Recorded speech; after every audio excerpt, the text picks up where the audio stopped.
Today I'm going to help you navigate through your students' Google Classroom. This is very similar to the screen that pops up when they access Google Classroom. I simply have all English classes, and they will have a variety of classes listed, including one of these. So let's say your student is in my 1B English class, which is tomorrow morning. I'm going to click into this class and allow you to look a little bit at the stream. So the stream is something that students should check every single day. There'll always be information updated, whether that's resources or assignments. And these are discussed in class and then posted after school. So, for example, this is a material, and you'll know that by the rectangle with a little flag inside of it. It's almost like a bookmark. It's a material to help them. I posted it last night to give them assistance on a formal grade that they are completing outside of class.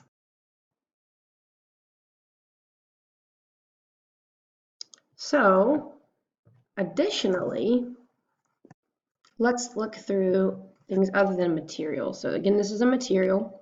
This is an assignment, and you know that because there's a little clipboard here. So this assignment says it's due tomorrow, and it's a Google form. And sometimes Google Forms are edit after submit, which means the student can open and close them as much as possible, or as much as they need to, until the assignment is due. And sometimes they are not edit after submit, which means there's one chance to turn it in, and once they click submit, they can't change their answer. So both of these are also resources that go along with their assignment to help them make sure that they also read instructions in their Google Classroom. So that's the general idea of the stream. And I'll come up here and show you another important part that comes up on this home screen, which is upcoming. A lot of students do not use this as wisely as they should. So I'm going to click in and let you see. Now my interface is a little different because it's the teacher view, but your students is very similar. So your students will read anything that's upcoming, whether it's due to tomorrow or the next day, and it'll have a time. So this is due tomorrow at 11:59. That's important to know because electronic documents, I require students to finish the night before, and that's because I don't want them surfing on the computer while they're in some other teacher's class. If it's a handwritten document, I don't mind them working on it in the morning because the teacher will know that they're working on it and give them permission if that's okay in their class. So you click into their view all. Your student's view is somewhat similar, although it does not list students who have turned in and students who have not turned in. What it lists for them is whether they have a missing or turned in assignment. They need to go through these and use this interface as a checklist. So let's say for homework, annotation, instructions, once upon a time, there says missing. They need to click into it and say to themselves, is this an assignment I did or did not do? If they click into the assignment,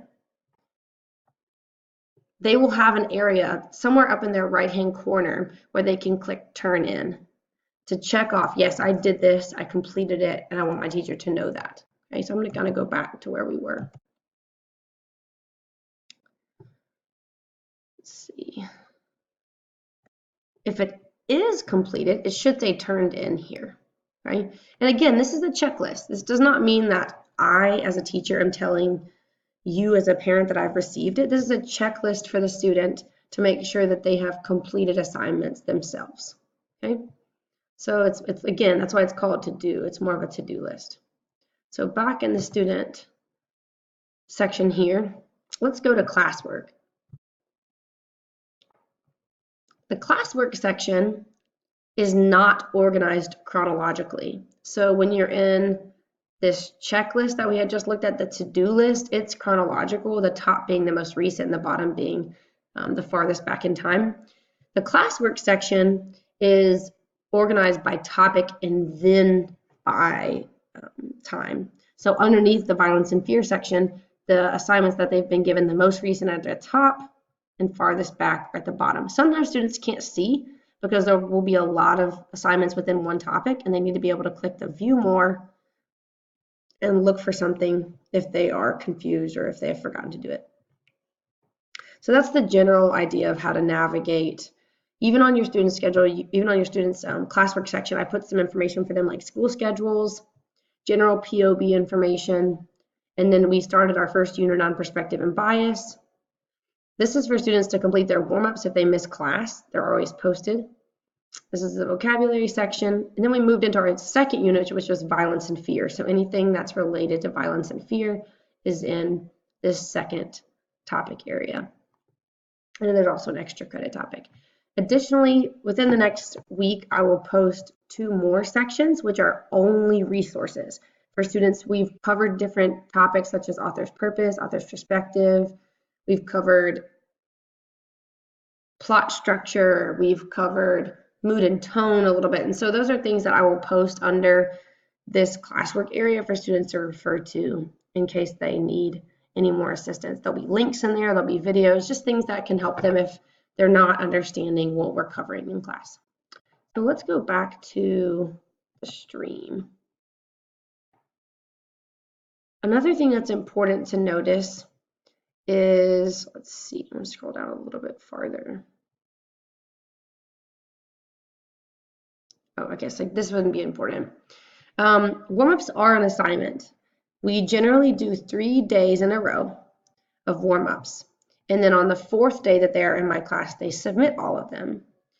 I usually post the day before what the warm-ups were, so if they were missing from class, they can always go back, fill them in, and turn them in class. So that's important just to remember that that reference or that resource is there. I'm trying to think of anything else that would be good to know.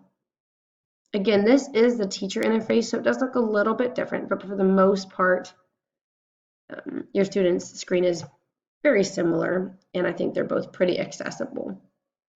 I will probably do another screencast from a student's computer to help you navigate, but for now, I hope this was informative, and you're always welcome to ask me any questions.